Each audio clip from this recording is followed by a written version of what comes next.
घरिया जमीनिया ना बना तू न गिनिया कि भौजी सा चाहू के बारू लक्ष्मीनिया ना बना तू न गिनिया फुसलावा तारा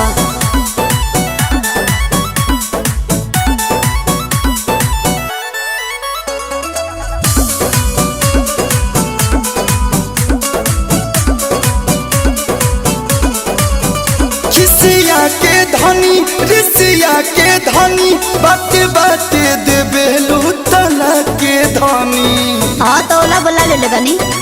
ई कहलो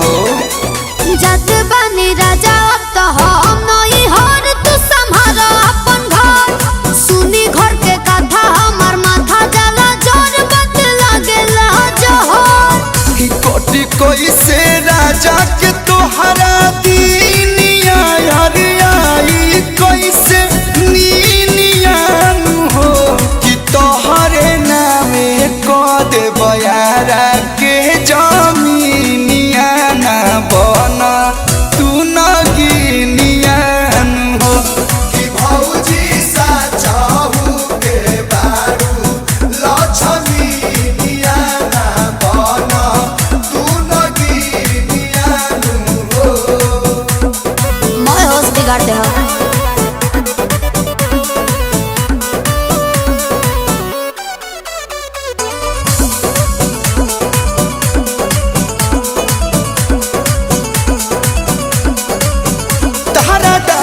चाही कि बोला पालर चाही कि कमर कर धान वाला झालर चाही बोला पहले पहले कह रहा हो दोस्त ना तो हार बाटे दोस्त बाटे खुलिया गुआ बेटे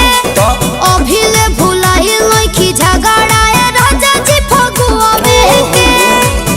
प्रिंस के बाजावल हाई बीनिया हम पूछब कल बिहिनिया हो कि तोहर नामे को देव बगसर के दोकिनिया जनी बना तू न गिनिया हो कि भौजी सा चाहू के बारू